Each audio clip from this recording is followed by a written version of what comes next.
But look, today is a class that we're calling Bending Gender Norms.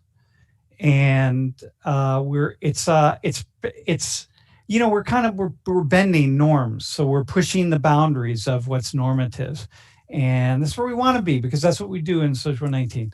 So, but what I do want to say is we're keeping a really tight control the over the chat today, y'all. Okay, and don't be out of hand, and don't be crazy.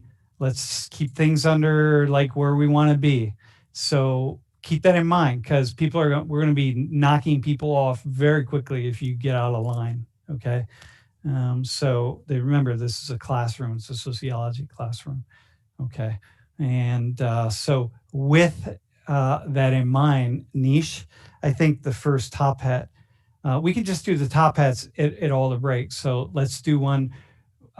Let's do the first one right now at the outset, and then we'll do the next one in about 20 minutes. Yeah. So the first top hat is going up in about 20 minutes, and our first guests are coming in. 20 seconds. Yeah, 20 seconds, y'all. Okay. But team, bring our first two guests in, if you would, please. Yeah. And here we are. This is Finn and Chloe. Finn and Chloe's. You can unmute. You are, and the top hat is up, class. So Chloe, you can unmute. I think you're still muted. Yep, there you go. Yeah, how you doing? How you both doing? Good. How are you? I'm killing it. Finn, how are you? I'm doing great. It's so nice down here. The weather's been great.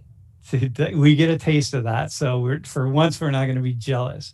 And down here for you is in Lexington, Virginia. I'm a student at Washington Lee University. Awesome, man. And the two of you are, hang on. The two of you are siblings. Mm-hmm. And so walk us through your relationship really fast. Chloe, you tell us quickly the story, right? I mean, I don't know. The story? All right. So I'm a junior at Penn State, and I have a twin who also goes here. And Finn has a twin, Colby, and they're a year below me. So they're currently sophomores in college. So we're all like very close in age, did all of the same activities growing up, kind of competitive, but I think generally a very strong sibling relationship throughout the years and going into college. Mm-hmm. And so Finn used to be your sister, mm-hmm. and Finn is now your brother. Yeah. And so Finn, is that right? I'm getting that right?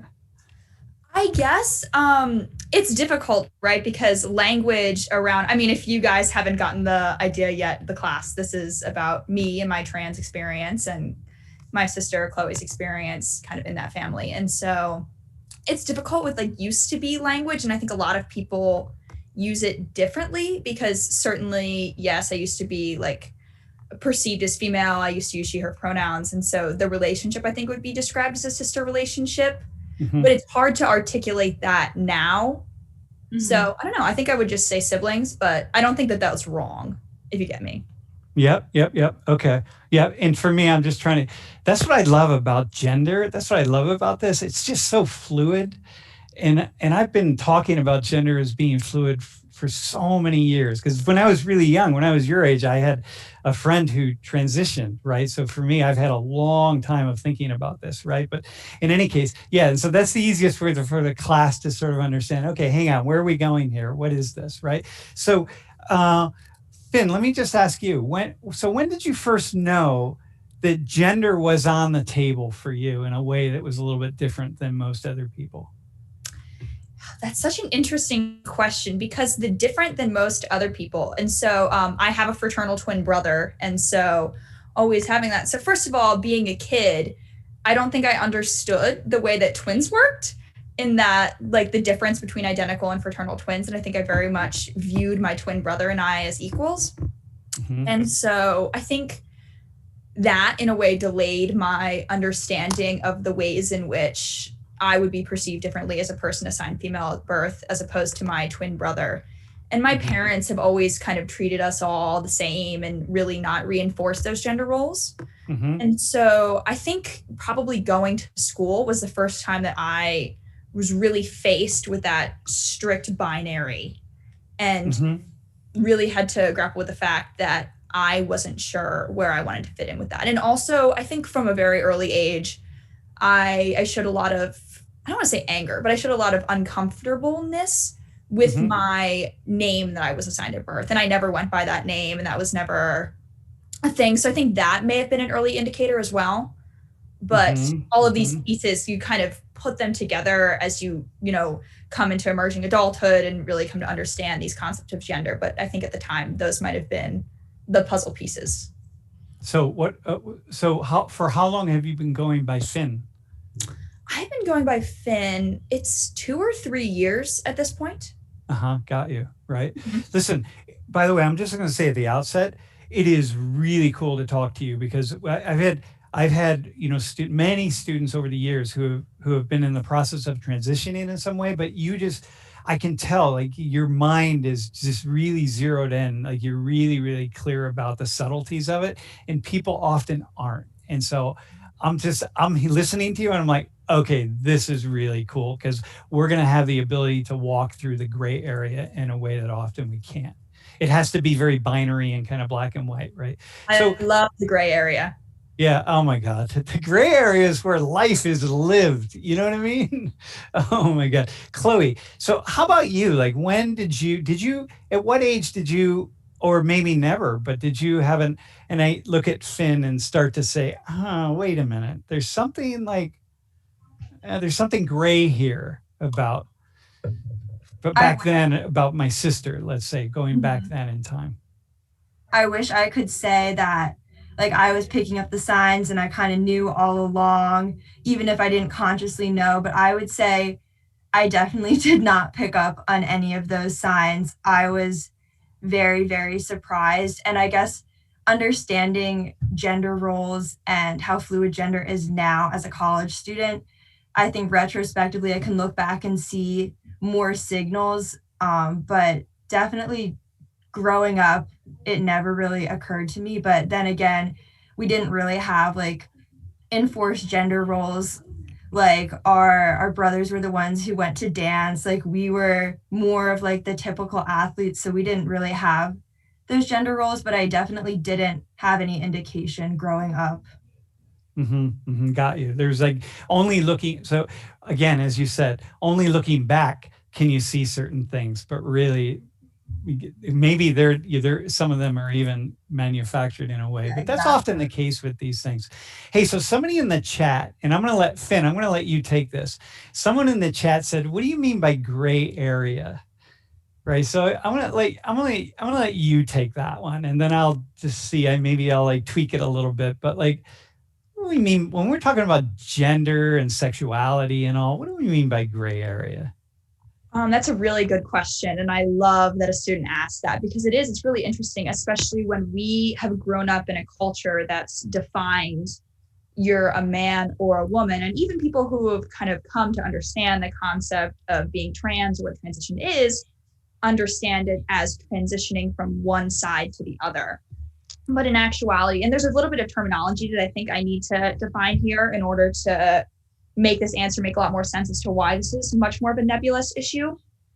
So sex is like what your body looks like and chromosomes. And even this isn't incredibly binary. There's intersex identities and all sorts of ways in which that can be skewed. But for the most part, most people fall into one of two bins. And that's the way. And we have based our cultural understanding of gender around these two bins of man, woman, male, female. But gender identity is a lot more nebulous than that. And so if you identify with the gender that was assigned at birth and often the roles that are associated with that, you're a cisgender person, and that's the majority of the population. You're a transgender person if you do not. And so transgender, then going a little further into this, you can be a binary trans person or a non-binary trans person. And a binary trans person is someone who does largely exit one bucket, say in my case, I was assigned female at birth, and is transitioning towards another bucket assigned like to a male identity, to a man. And so, but non-binary people is really where this gray area comes in understanding. So non-binary people are people who do not exclusively identify as men or women. And this includes people who reject that concept at all, people who feel that they skew somewhere on that spectrum from day to day, or people who are really divorced from the concept and don't want to use that terminology to define themselves. And so there's lots of different ways that then if you are a person who is not a cisgender person, ways in which some choose to physically transition, which can look like surgeries or hormones or social changes. And some choose to use different names or other social indicators, and some people don't. And that's an individual journey that everyone takes. Nice job, man. Very impressive. So this is why. So now what you're saying, like we're going into the non-binary world. This is why when I say, okay, so Chloe, essentially Finn used to be your sister and is now your brother. It's like, okay, yeah, that's it in a general sense, but that's not it, right? Like we're going well beyond that, right? So I have a a question for you. Finn, just really quickly, who did you first tell? To whom did you first vocalize to say, you know what, there's something happening with me, like, or I'm not following the path that other people think I'm following? That is such a good question. I'm not sure. I think with I was in high school at the time, and I think I had lots of conversations with my immediate friend group about kind of where I felt I fit, but I don't know the first time that I put the pieces together. I can remember the timeline in which I like made like big changes, like the time that I really keyed my family in, or the time in which I made it more of a public thing. That's a really good question. I'm not sure if I know the answer to that off the top of my head. Mm-hmm. Hey, okay, so here's a question for Chloe. How is it for you? What have you stumbled over in this process over the past several years as a sibling, right? What have you stumbled over, tripped over? I think a really difficult thing for me to be able to naturally and like unconsciously do is switch pronoun use, especially because I feel like what a lot of people don't really think about, like obviously I consider myself a lot closer to Finn than Finn is with a bunch of school friends or teammates on the swim team. But I think in some ways that made it harder for me to switch from she, her to he, him pronouns, because I knew Finn as she, her for like 16 or 17 years, and other people may have known Finn as she, her for maybe 1 or 2 years. And I think that was initially very frustrating and disheartening for me, that I had more trouble unconsciously doing it, not making mistakes than maybe people who were less close with Finn. But Finn was always incredibly gracious like the whole time and would accept an apology and just move on, which I really appreciated. So I think that was initially hard. And also it was initially hard kind of feeling like I was losing a sister. So I kind of had to grieve that in my own way. But now that I look back on that, I would say our sibling dynamic really didn't change at all. And that sounds kind of crazy, but going into the gray area, like it really didn't change at all in our day-to-day interactions, how we text, what we talk about. It's largely the same. But I think at the beginning, I thought that, oh my gosh, like now I'm going to talk to Finn like I talk to my other brothers, and I won't be as close and I won't be able to talk about boys or anything else, or, friends at school. But that didn't change at all. But I was afraid of losing that, and that was really scary to go through. And it's also kind of cool to go through that, right? Like that's like an indication of your connection, right? And that's part of the sociology of life, that we're connected to lots of different people from different backgrounds and different identities, and that's what makes life really cool. So Chloe, a really quick question: was there a single moment when you started using he, him pronouns and then you never looked back? You never made another mistake? It was just like, oh yeah, it's like a switch got flipped in your brain. I think it's definitely not like that at all. Like I still make mistakes sometimes. I think everyone still makes mistakes sometimes. Yeah. So it's definitely not a linear path, which I think is really important for people to know if anyone in their life is transitioning. And it doesn't mean that like you don't accept them or like you're never going to get it, because I say like almost 100% of the time unconsciously, I don't even think about it. Like whenever I dream about Finn is he, him in my dreams, you know? But I still make mistakes. I would say probably everyone in my family does. Mm-hmm. Yeah, I asked that question because I think with people in my life who have transitioned, there's often that for each person, there's been that one moment for me when I went, oh, okay. And then it was like a switch, and I never looked back, never once tripped, nothing. It just was like, yep, I got it. But it's different. It's not a sibling in my family. Finn, let me ask you a similar question. Was there, and you can be just saying like no, and we'll move on to another question for the sake of time. But was there any singular moment for you that you went, I just stepped over a line and this is it. I'm probably not going back in your mind or something, you know? In understanding my own identity or understanding my identity in relationship with my family? In making this transition. And understanding your own identity. Yeah.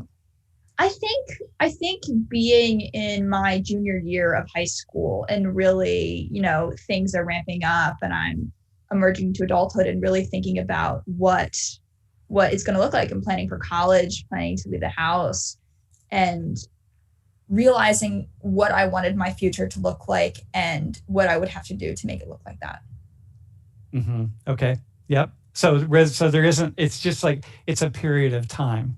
Yeah. So how about, do you see, we talk about transitioning to transition. It's a very active verb, right? It just goes on and on. We're transitioning. I'm transitioning right now, you know, but where do you see, is there right now, from where you sit right now, is there a plateau you want to arrive at? You're just like, I need to arrive at to know that I've transitioned to a place, you know? So for a lot of people, it's maybe they would take tea or like testosterone for those, or surgery or anything, or just in your mind, none of that. It's just like, there's a place, you know, you got to get to. Yes. And for everyone that's different. And I think maybe I do kind of know where, like how I want to be, where I want to look like, and different things that might make sense for my future. Mm-hmm. Got you. So it's just, so there are lots of different pieces. And do you see that changing, just constantly changing? And for you?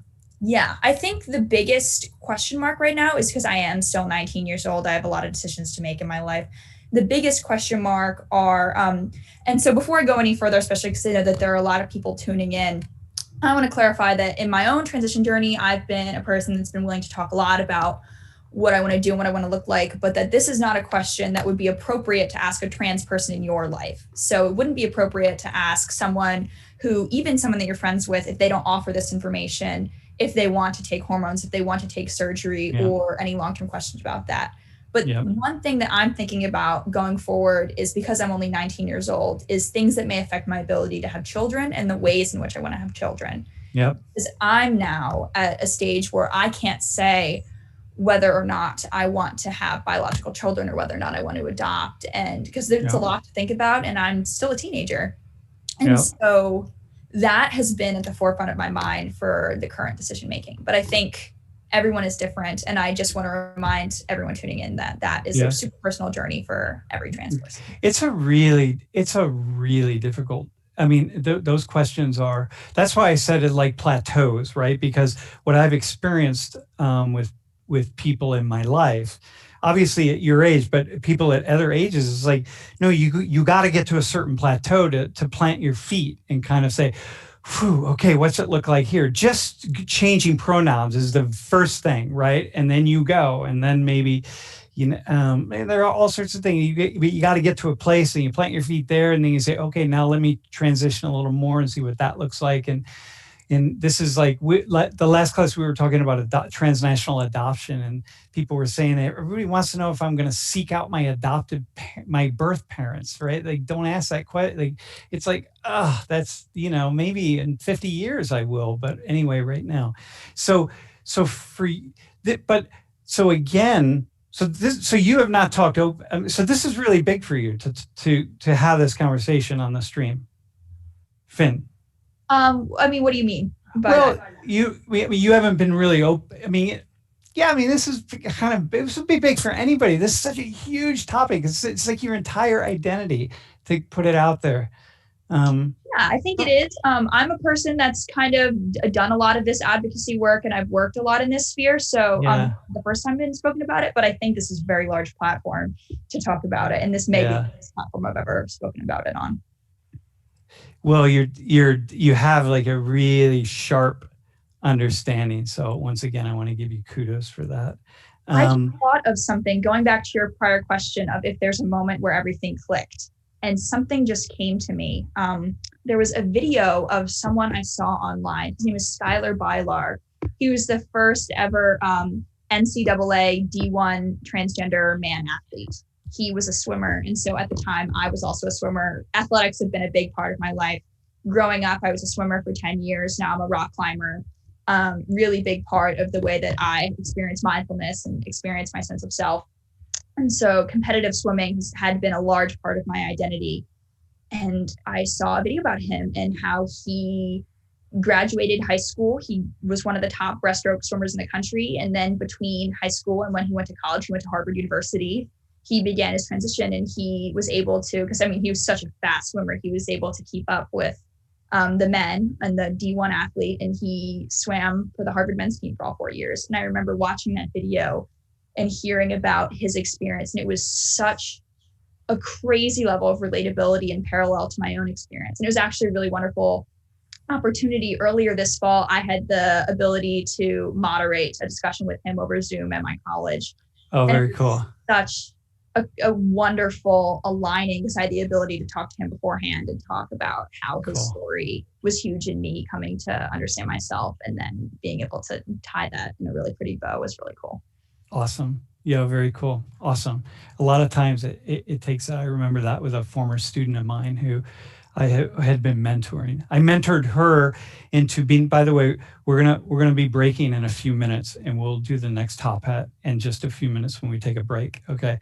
I mentored her journey to be a very evangelical fundamentalist Christian, straight Christian, to being a lesbian woman, to being transgendered, then realizing, hang on, that was not what it is. And I remember just a very similar thing for her. It was that moment speaking with someone who was trans, and just like the light bulbs just went on for her somehow. It just like really was very valuable. So Chloe, I had a question for you. But first of all, let me just, Chloe, anything that you want to add? We just said we have a couple minutes left, so. I don't think so. I think Finn's doing a really great job of, encompassing the complexity of the issue and making it very clear for people to understand if they're not necessarily like that part of the LGBT community. And yeah, I think everything's going good. Okay, so here I have a question for you, Chloe. So one of the I'm seeing, and then Finn, you can respond to this, but I'm watching now, there's a huge conversation about transgendered issues. And, there are governors around the state that are trying to pass these laws and one thing after another. And the idea suddenly is that because it's more of a public issue, it just seems like, whoa, there's so many more people who are identifying as transgendered and transitioning and so on. And there really isn't. It's just that it's more public now. We've always had young people from a very early age, always have had it. People who have said, yeah, I'm not comfortable, and that there's something happening here. And so I'm wondering, Chloe, if how that is for you to see this issue be so politicized in a way that really has an impact on your relationship with your brother. That's definitely a loaded question. I would say it's so I guess it shouldn't be surprising, but it is surprising for me when I hear people questioning if transgender people should have equal rights. Like that just seems completely outrageous to me. That we're still talking about that, and obviously, I think it hits home a lot harder, especially Mhm. if it's under the guise of maybe like an academic discussion when it's really just an outdated idea. I think that definitely hurts me a lot more than it would have before. So, I mean, that makes me feel protective over Finn, but obviously, you can tell Finn's a big advocate and seems to take all of that very well. But it definitely is jarring to hear how politicized it is, since to me, Mhm. it seems like a very personal, intimate Mhm. Mhm. conversation, not really a public hot button issue. Like the fact that it's a hot button issue is really, really weird to me.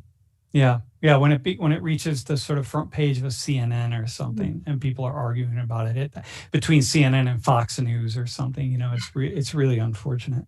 Um, Finn, final thoughts. So you're the final teaching. You've said some really awesome things anyway, but let's say a final teaching for students in our class. What do you feel like is really good? You'd like to leave people with? I think, and going back, I think Chloe made a really good point about the fact that this is such a deep human rights issue. And the fact that I am really glad that I got to speak to all of you today. And the fact is, now that everyone's heard this, like, you are now attached to this issue. You have heard someone talk about it. You have seen someone who, like, my life is dependent on healthcare and access and equity. And at this point, you can't divorce yourself from this issue. You're connected to it. And I think reminding yourself of the fact that there's real humanity behind this, and that this shouldn't be a politicized issue. This is healthcare, this is identity, this is rights, this is access. And Mm-hmm. being in mind that, and I know, oh, sorry, I don't want to take up too much more of your time, but looking at issues like there's a really long-term impact of thinking of yourself as broken. And when we frame, especially trans issues, about something wrong, about something broken, when unequivocally psychological medical professionals have pointed out that the problem is not trans people, the problem is the framework through which we discuss them and the problems that we make go through with them. And so looking at trans issues through a lens of humanity is really huge to make important changes.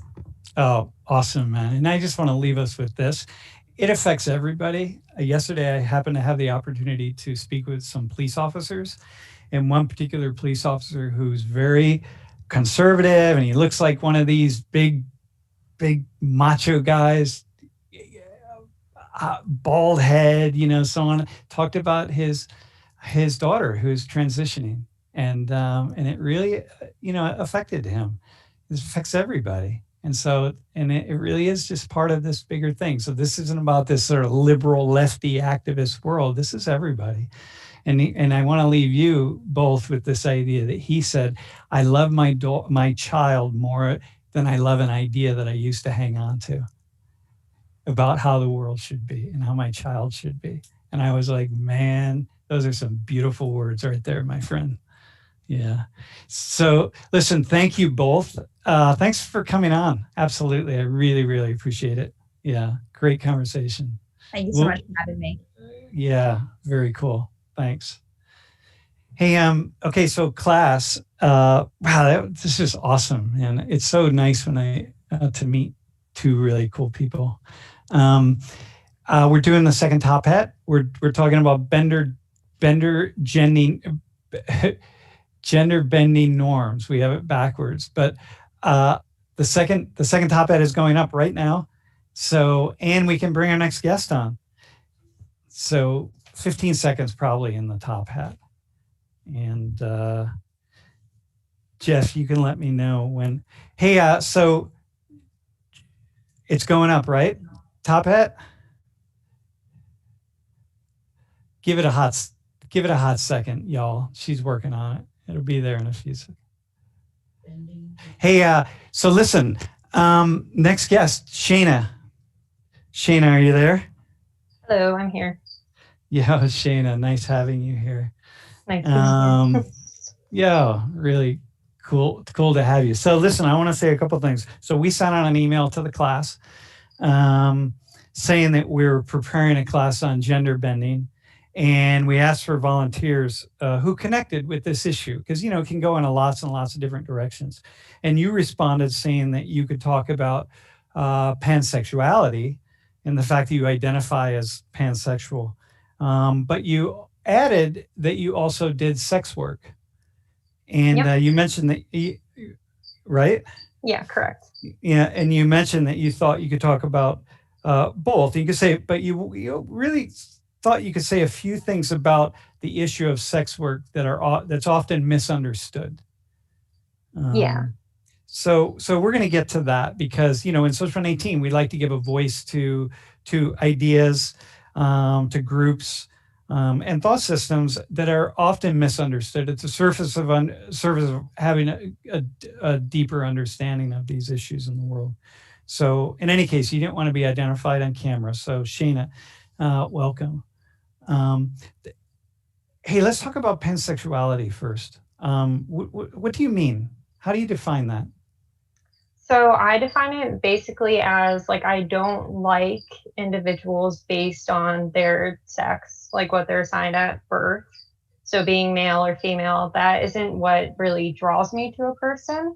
Or even if they are like intersex or anything like that, or even their gender identity. So if they are transgender or anything, those labels don't really make me decide whether or not I like a person. I don't really place them in like, oh, I only like males or like this gender orientation. I pretty much will like anyone if they are what interests me. Like if I'm attracted to them, if we have like similar interests, similar hobbies, that's pretty much what makes it if I like a person or not based on, you know, like sex or gender or anything like that. And how would you say, is there a, so when I think of, or when I think about pansexuality, which for me, by the way, I live, and this goes back to the fluidity issue we were talking about with Chloe and Finn, that I feel like, you know, if we were socialized along the lines of that all of us at some level were pansexual, I think we'd all be mostly pansexual. You know, I mean, yeah. Most of us would lean one very far in one direction or another, but you know, we'd be open. I mean, human beings are open. You know, they're really quite open. Do you agree with that? Absolutely. I don't think there needs to be any like limitations on who you can be with based on something like your preferred sexual orientation or whatever. Like you can like anyone. Like if someone's predominantly like lesbian, that doesn't mean they can't like a male sometimes, you know? Like I think there's definitely a spectrum. So obviously you can be more on one side than the other, but I definitely think like there doesn't need to be limitations. There's definitely a spectrum of what you like. Okay, and yes, I hear that. And really quickly, someone in the chat asked about the difference between bisexuality and pansexuality. Do you want to take that one, or why don't you take that one? So I used to think that I was bisexual at first. Like I thought, oh, you know, like I like girls and I also like guys. But then like I started really thinking about it, like going through like teenage years and stuff. And I was like, wait, like it's not even just that, because I would have like transgender people in my high school and realize, wait, like I kind of like them, but they don't really fit into a box, kind of like what Finn was saying. Not all of them really want to fit into a box. They can be non-binary. And then I thought, what does it mean then if I like a non-binary person? Like that's not really bisexual anymore, because that's liking males and females. So then that's where I kind of put myself into like, okay, pansexuality, because I like multiple. Like I don't just like one or the other. I can see the whole spectrum and like people from everywhere. Okay. Yep. I got that. And it's really, do you find it difficult? Is this is the final question, then we're going to move on to the next topic. But do you, is it, it would seem a lot easier to be pansexual than to be, yeah, it would seem easier to be pansexual, or maybe more difficult because like the whole, it's like just the kind of openness or something. I'm not really sure, but Yeah, it's more easy for me to just feel comfortable with that because it's like I don't want to disclude anyone, like make it like, Yeah. oh, I can't like you because, you're this or that. Yep. So it definitely makes it so much easier where I can just be like, yeah, I'm pretty much just open. Yeah. And like being bisexual didn't really express that as much. So I definitely Yeah. agree with that. Okay. Awesome. Thanks, man. Yeah, this is very cool. So let's transition, right? So we're going to transition into a conversation about sex work. And most conversations about sex work, is certainly at a university, are usually framed in around the idea or the territory of sex trafficking, coercion, exploitation, sexual abuse, all of that, all of those issues. So, class, we're not going to go. So I'm aware of that. I'm aware that that's the conversation. But this is a sociology class, and so, Shayna, what I'd like you to do is give us a window into some things that you see about sex work that the rest of us can't see, won't see, and probably never will see. Like, and so the first one is, so what is sex work? Like, what do you mean when you wrote that in the volunteer form? So what do you mean by that, first off? So the type of sex work that I do is mainly like stripping, so exotic dancing, and also camming, which is basically like if you've ever heard of cam girls, there's like cam sites where pretty much you are doing porn, but it's mainly by yourself. You can have other people too, but it's mainly like you are not in a business with someone else with camming. Usually it's all like you're independent, like you're an independent contractor, you are your own boss, you decide when you want to work. And the same thing with exotic dancing, except it's more so like a normal job, I would say. Uh-huh. Mm-hmm. So tell us a couple things that you see that probably the rest of us don't see about sex work. So before I even became a sex worker, I often thought of the stereotypes, just like everyone else I think sees. Like we like to think, oh, like, like if you're a sex worker, like maybe you make an extreme amount of money, or like maybe you're into drugs or something because you have the money to do them, or it makes the job easier, or you're doing it because like you have no other choice.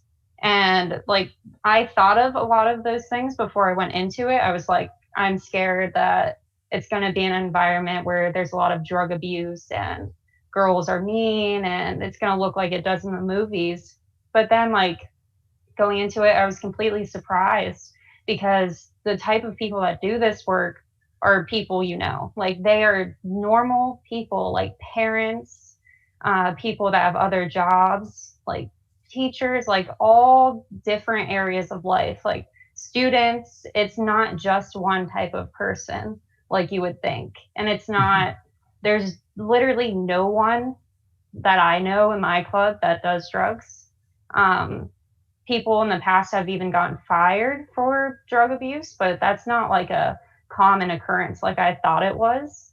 Mm-hmm. And yeah, just like seeing that it's like a normal job pretty much. It's normal people. It's not a special type of like person that does this job. I mean, obviously you have to have like the guts to do it and confidence, but it's not like I thought it would be. It's not how media portrays it.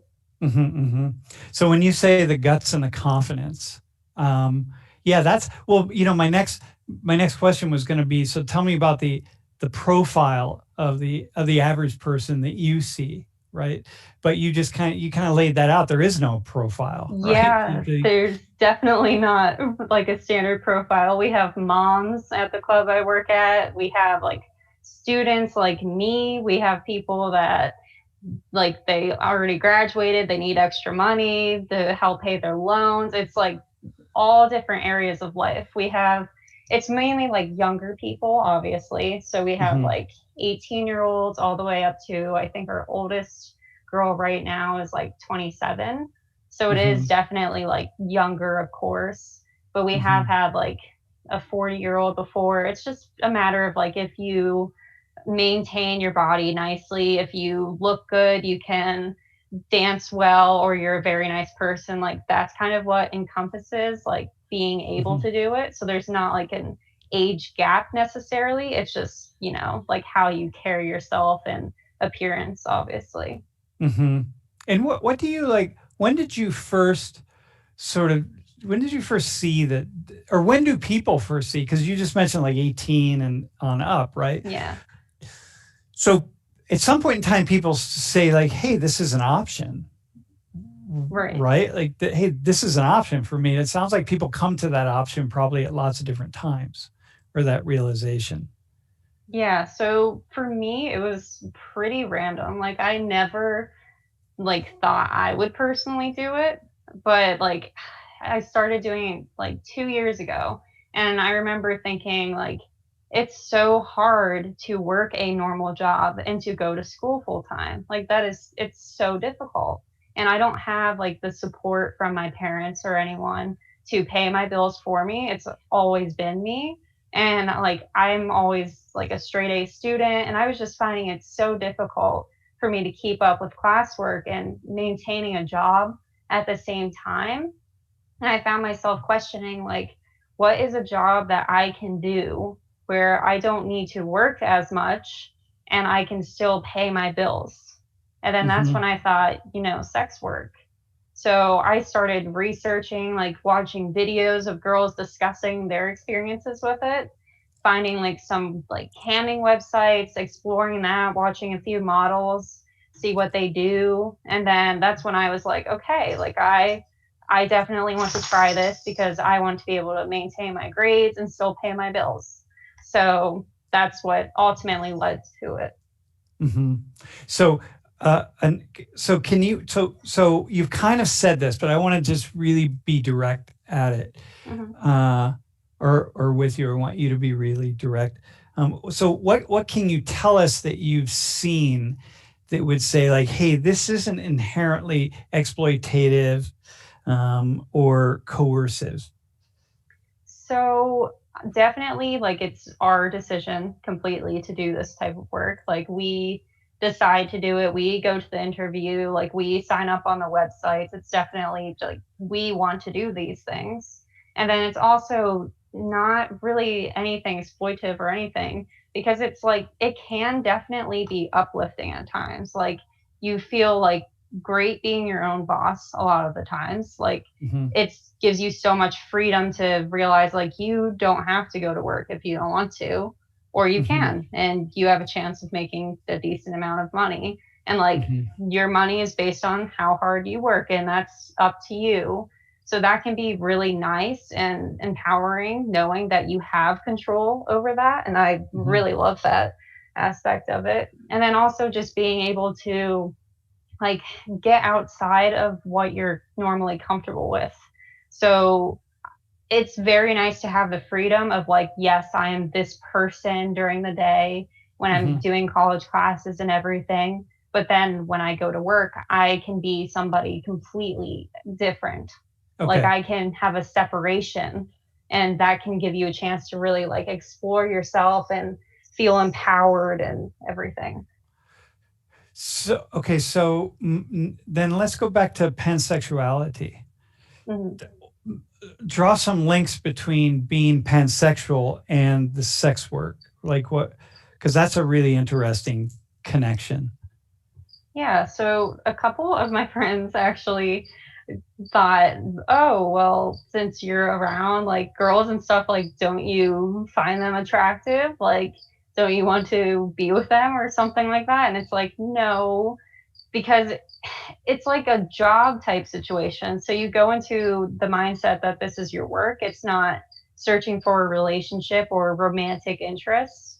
So while like I can acknowledge the women that I work with are beautiful, it's not something that really does anything for me. And then the same thing with customers.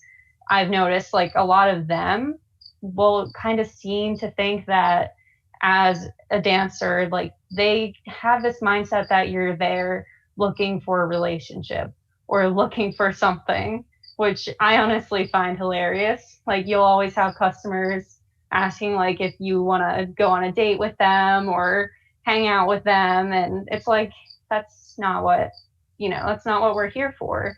So while I can like, yes, like my sexuality does make me more open to obviously all kinds of people, and there are all kinds of people there, it doesn't really change anything because it is, it's the work environment.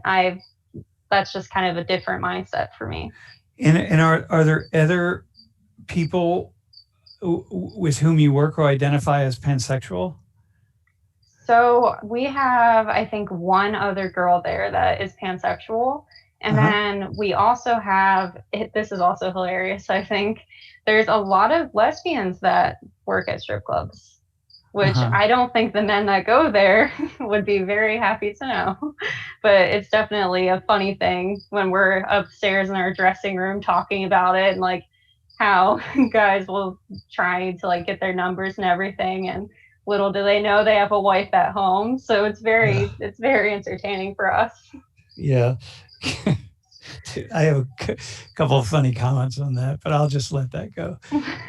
Yeah. Okay. So here's another one. So think about this. My mind's just going to kind of go here. I want to stay with the pansexuality thing, and I'm thinking like kind of a, you talked about just this kind of sense of empowerment, and just the empowerment of just being this person, right? It's like theater, it's like acting. I mean, there are lots of pieces to this, right?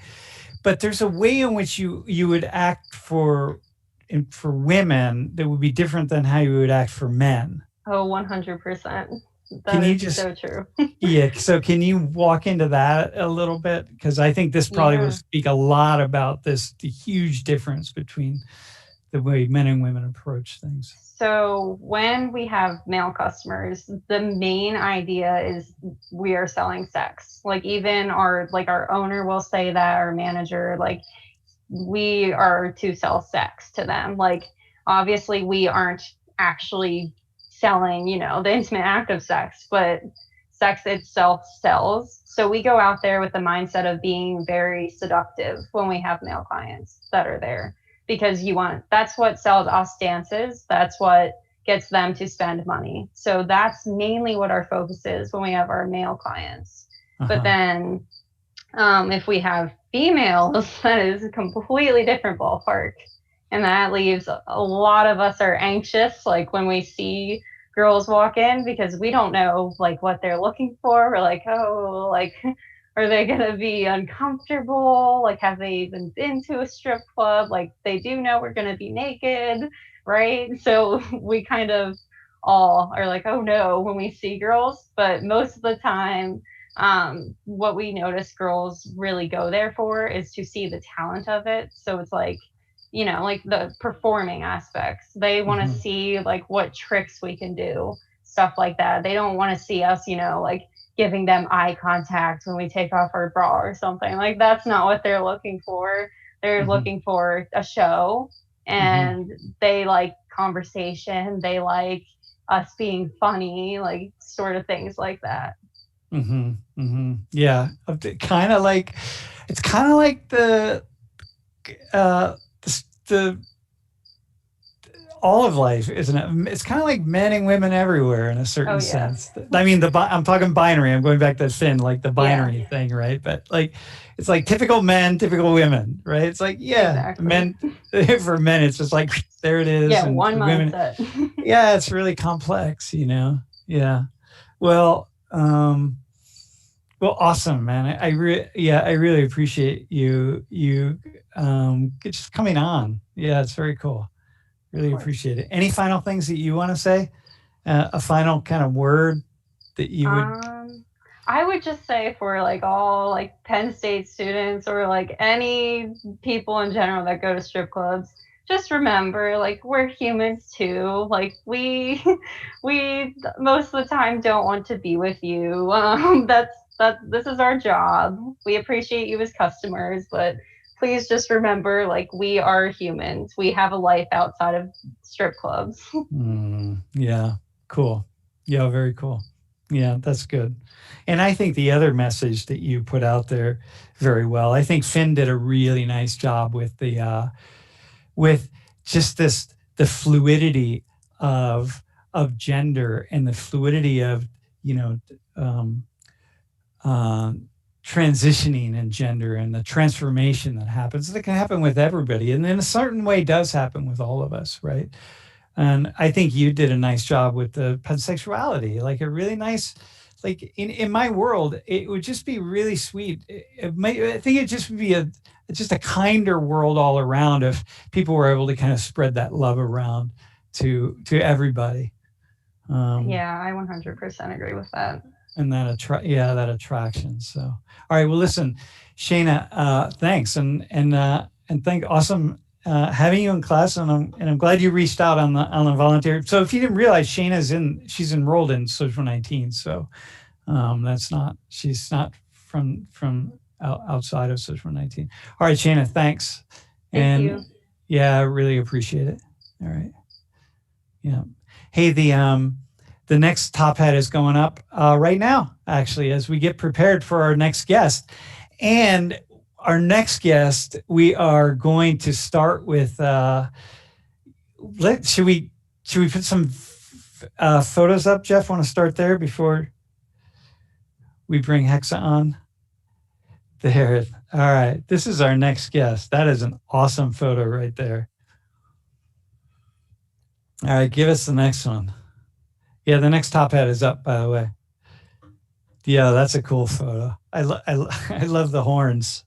I love the shoes, actually. Hey, by the way, can we go back to those shoes? When I was a musician back in the 70s and early 80s, like we wore shoes like that, man. Yeah, on stage, or yeah, like that. I would have to take them off before I started drumming, but yeah, nice. Penn State grad, killing it. Yep. Yeah, there we go. That's a nice one. Purple to purple. Yeah, very cool. Yeah. That's an awesome photo. Yeah. Hey, Hexa, come on. You can turn your camera on. Come on the screen. Oh, wait. Hi. Oh, my God. My screen's blurry. Yeah. Yeah, Hi, you're perfect. How are you guys? Thank you. Yeah, we're killing it, man. How you doing? I'm good. Just at home, relaxing. Where's home? Where are you? I'm back in Sinking Spring, PA. It's like 30 minutes from Lancaster, an hour from Philly, an hour from Harrisburg. Like, dude, an hour from everything exciting. Yeah, literally. Except like State College. That's like 2.5 hours away. Okay, so let's talk. So let me start with the first one, right? Just so I know. Pronouns, whatever. Straight, gay, bi, like, how do you identify? So I'm a gay male, but when I'm in drag, I go by she, her pronouns. But out of drag, I prefer he, him. So men who do drag, let's just stick with men who do drag. When they're in drag, it's always she, her pronouns, right? Yeah, most of the time, unless like given otherwise. And when would it be otherwise? I don't know. There's like different situations where people that do drag that are transitioning, they want you to refer to them as they, them. So then they would tell you like, oh, please refer to me as like she, her / they, them, or he, him / they, them. So people will tell you that, hopefully, or if you're curious, you can just pop the question. Doesn't hurt to ask and respect pronouns. Okay. Yeah, exactly. I mean, this is it. And pronouns change, right? You know what I mean? Someone could be absolutely. He, him one day and they there and another day. And that's right. Okay. Yeah. It's all good. It's okay.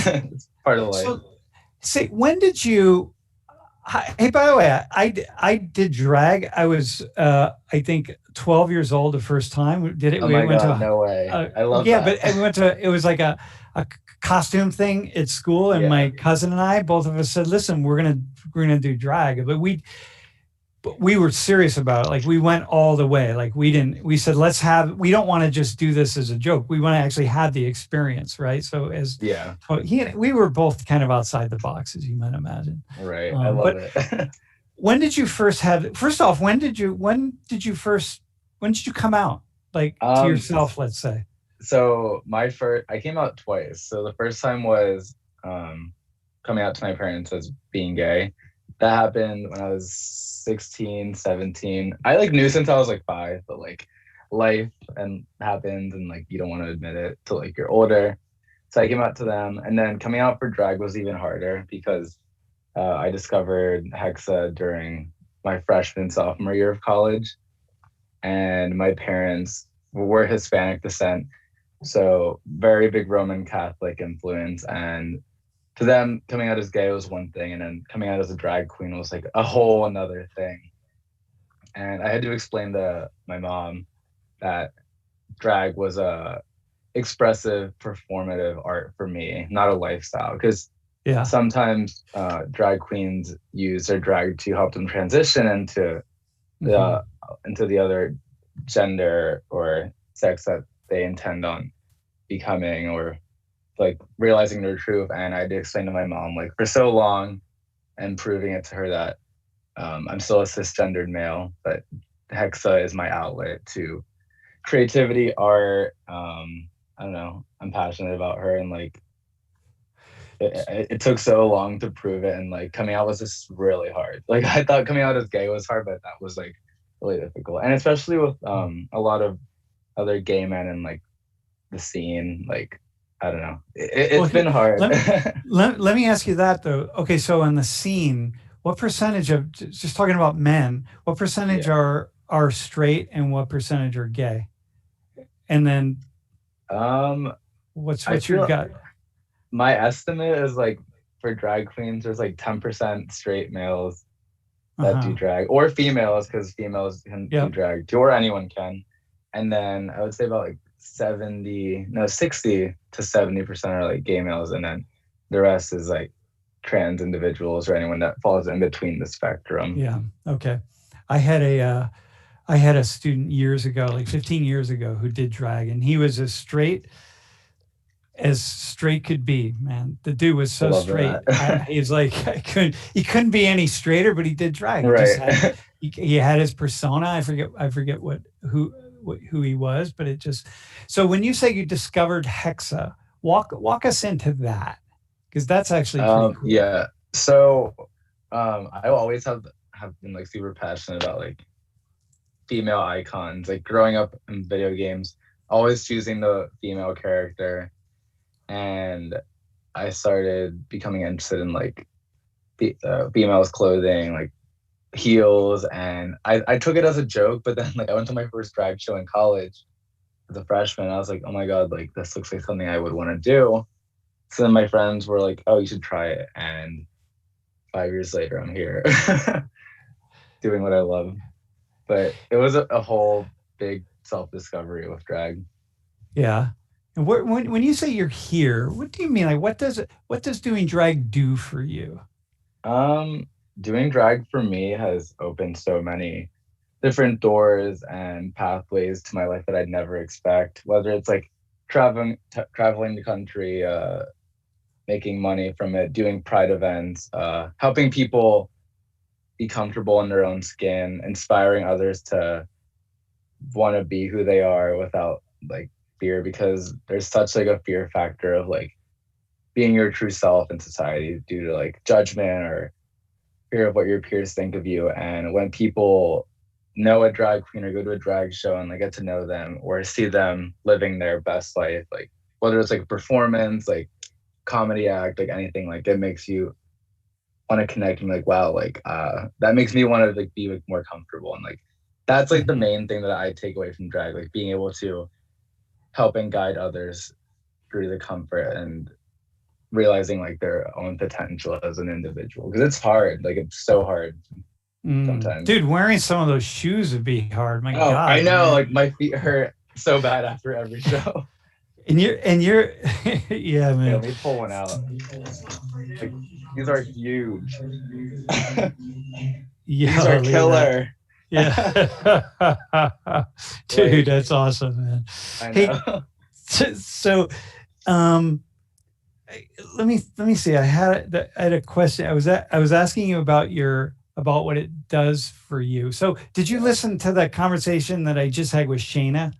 I was listening towards the end of it.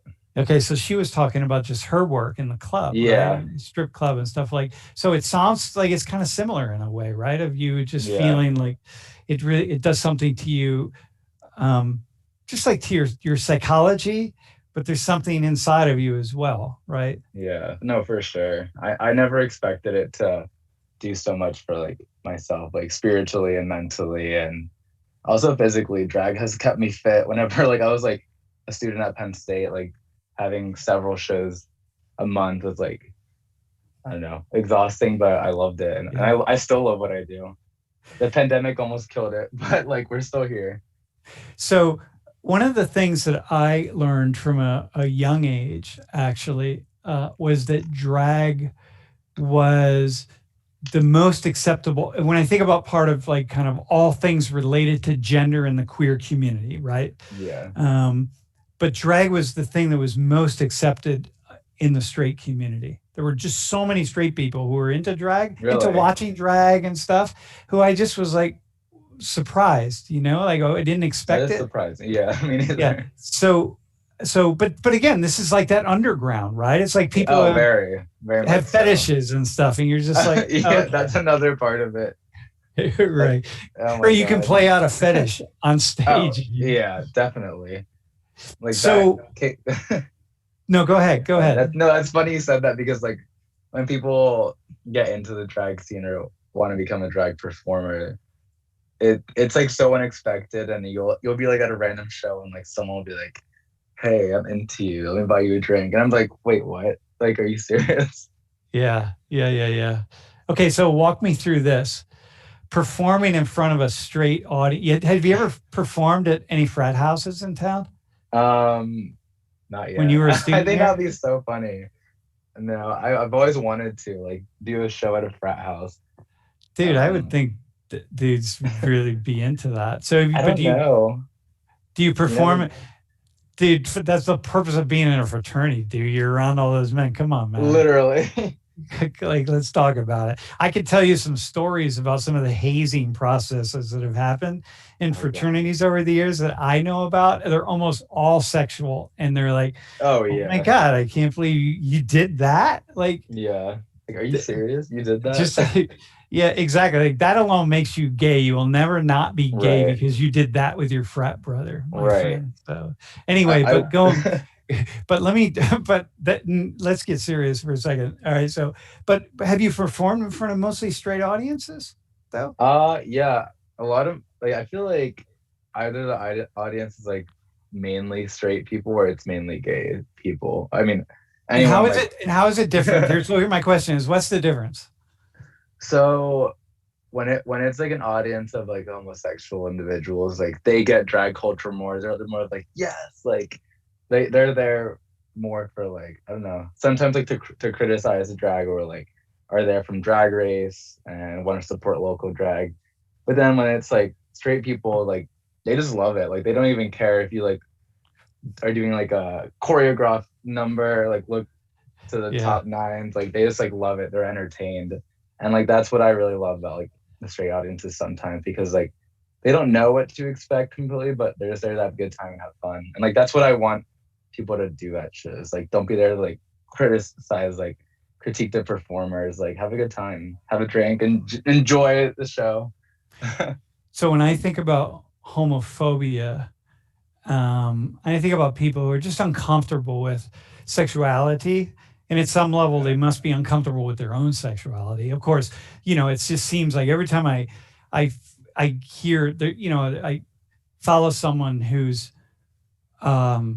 just vociferously against all things homosexuality, whatever it is, that's the word that's used. And then I found out later that they got caught in a park having sex with a guy. Seriously, yeah. It's like, don't protest too loudly, my friends, because for sure. But in any case, we know how to, we'll just We follow know. you. You're the one yelling. So, Yeah. but my question, my idea with that in mind though, is that the drag shows have always, because again, once again, you know, I can see so many straight people and stuff, right? Yeah. Drag shows always, so you do a lot to actually dispel a lot of myths, even though you're taking these gender identities and you're exacerbating. It's like the Oh, Dolly yeah. Parton of life. Yeah, Like literally. women aren't like that mostly, right? No, most of the but you're time. Sometimes. sometimes, but you're doing, but it's like a service. You're doing something to break these walls down, right? And so Yeah. I'm wondering how you see that. Yeah, Um, how you see so yourself doing that. yeah, so with my drag specifically, like I choose to um what's the word? Evoke or like give the impression of like powerful like, female figures from like video games or like anime TV shows. Like I've always been like very fond of like, I don't know, these like powerful ass women that like are like beating the guys up. And like when I think about my drag, I'm like, that's who I want Hexa to be. And like some people want to be like glamorous divas or like spooky like creatures of the night, and like that's the beauty of drag, because you can just make it to what you want to be. And sometimes it's like exaggerated like female impression, sometimes it's a mixture of that with like, I don't know, a spooky theme or horror Yeah. or whatever you want it to be. And like that's my favorite thing, seeing what everyone makes out of their own drag, because it's at the end of the day it's what you do, it's a character that you create. Mhm. Mhm. I don't know, it's like, That's cool. yeah, That's it's really cool. We had someone came into 119 in drag danced in Really? 119. Yeah. Yeah, it was really cool, man. I wish you would have done that as a student. I That would have know, been I really should cool. have. I would come Yeah. back definitely in the future to do Unannounced. that. It would have been even better if you were just unannounced. You know, Yeah, just like the in lights go class. down, the music goes on, and here it is. Right. Like, what? Hey, so yeah. someone asked on the stream, what's the most difficult part about getting into drag? Getting into drag, and like kind of how long does it take? Like, I mean, identifying your kind of your persona, right? Obviously, is one you've talked about. I think for me, and while he's answering, Jeff, maybe you could put up one of those photos again so we could at some point. But go ahead. Wait, can I see these photos? I don't know where they're at. Dude, we pulled them right off your Facebook page. Really? Oh god. Yeah. We could have been your MySpace page, but you were only 8 years old when those were up. Oh god. Oh my god, I see one. There we go. So the hardest part of drag for me can either be getting ready and finding the creativity to continue to deliver like new and fresh looks, because there's so many drag queens out there. So like you always want to find a way to like stick out and stick to your own individuality. And I think that's pretty hard, like just continuing to find and like create fresh and new content, because sometimes we get stuck in this like creative comfortable like spot where you're like, okay, I like what I'm doing, I'm at a good spot. And for me, that's been my latest struggle, especially like through the pandemic and like not having as many shows. But I take about 2.5 hours to get ready. If I'm like being lazy, then it's 3 hours. The fastest I can get ready in is like an hour and a half. Like if I'm like leaving class at 3 and I have a show at 7, I'm like, okay, Chris, go home, shave, get ready, do your whole thing. Because I like to be comfortable when I get ready, but sometimes life just breaks at you. Like you have time restraints. Dude, it's hardcore, right? And oh my god, yeah, it's a lot. just the makeup. But you probably know a lot about makeup. You probably know as much about makeup as or more than many women do, for sure. Yeah, so I used to work at Sephora and I went into drag once, and like it was so funny because I was like upselling products like there's no tomorrow, because like I don't know, when women normally do makeup, they don't want to go too much, but like with drag, like you have to go that extra 10 miles to reshape your whole like male face if you're a male entertainer that's a drag queen. Female drag queens though, like they already have like the sleek, like the whole like face that they don't have to do much. But when it comes to males, like we had to like color correct, like cover the brows, like sometimes tape your face up, pad, layer yourself with tights. It's like literally creating like a whole new person. Like when people that just meet me for the first time, they like sometimes have a hard time believing that I'm Hexa because they're like, wait, that's you. I'm like, yeah. And then if people that are close to me, like they see the whole process, or if anyone wants to come over and like hang out while I get ready, they're like, damn, that takes that much. Because it's not just makeup. It's not just makeup and a wig. Oh, dude, it's like, it's extreme makeup. Like it's like I had a week of drag shows this 2 weeks ago, and it was like photo shoots and drag shows, and my face was like tender from like shaving every single morning, and it hurt so bad. I was like, no, I was dead by Sunday. I was like, I need to go to bed. Yeah, you have a lot of facial hair too. It's I know, like thick, this so is like so you do all your own makeup then? Yeah. And your costumes? Do you make your clothes? I like know how to sew, like, but not like fancy sewing. Like I prefer to have my stuff made.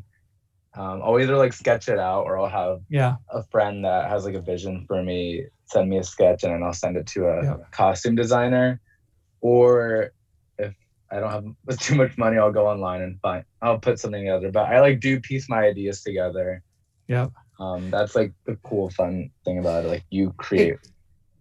So here's a question. So this is a class on race and ethnicity, and so it seems to me that there's just a well balanced array of drag queens, male or people who do drag, male and female, and in between, and everything else, who from all different backgrounds. It seems to me. Absolutely, I love that. It's like beautiful to see. Like it's like every color, tone, like people from everywhere. But however, the difficult thing about that can be like people that come from like religions where drag can be like a crime, or like homosexuality can get you killed, and like that's a sad part, to meet people that want to get into it or have been and just have been shunned their whole life for their own existence. And so that's the thing. Like we've made a huge amount of progress on LGBT issues, and in many plays we have a long way to go. And we have a long way to go. I mean, we have a ways to go here, obviously. I mean, it's not we haven't gotten to the end yet. But we've come so far, my friend, man. Oh yeah. So far. Holy smokes. We still have so much more to go, but I'm glad to be here in this current day. Yeah. It's not perfect, but we're getting there. So listen, I really appreciate you coming on, and when we're back in classes, if you're ever up here doing a show, you gotta come. I'm down. To class Tuesday, Thursday. If anyone in your class is interested, I will be at Cafe 210 on Tuesday for a show. If anyone is 21 and up. Cafe 210. Tuesday night. 8 p.m. This coming Tuesday night? Next Tuesday? This Tuesday. Dude, 13th. Awesome, man. And Hexa will be there. And then the 27th, there's another cafe show that I will be in. There's also other shows in town if you can't make that. Just go on State Queens and stay tuned for updates. Dude, thanks, man. Appreciate it. Thank you so much for having me. Oh, man. Awesome. Really appreciate it. Thanks, man. Yeah. Hey, class, the top hat is up. And I think Joy is going to hop on really fast. Are you going to hop on and say something about globals? Yo, Joy. It's got a message about world and conversation. So the top hat is up. Do it, but hang on and listen to Joyalicious. Listen, this might be one of the last times y'all see me. Why? Because we're in the last block. So everyone should receive an email, like Sam mentioned earlier. Again, if you receive more than one, that means you have more than one dialogue you need to attend. We ask that if you need multiple groups, try to do one per week. We have 3 weeks left. Get those globals. Details, again, look at your email, check out the registration site, revert to your dashboard. But we cannot promise any more groups after this. What y'all see on the reg site is what y'all finna get. no ifs, ands, or buts, or exceptions. We are aware there was a problem earlier with people not being able to access the site. That's because you guys were doing so great and hopping on, taking immediate action to register, but it is working out now. If that happens again, it just means that there's a lot of activity. Give it 30 minutes, give it an hour, and check it out again. Again, the biggest thing, go to your dashboard, see what you need.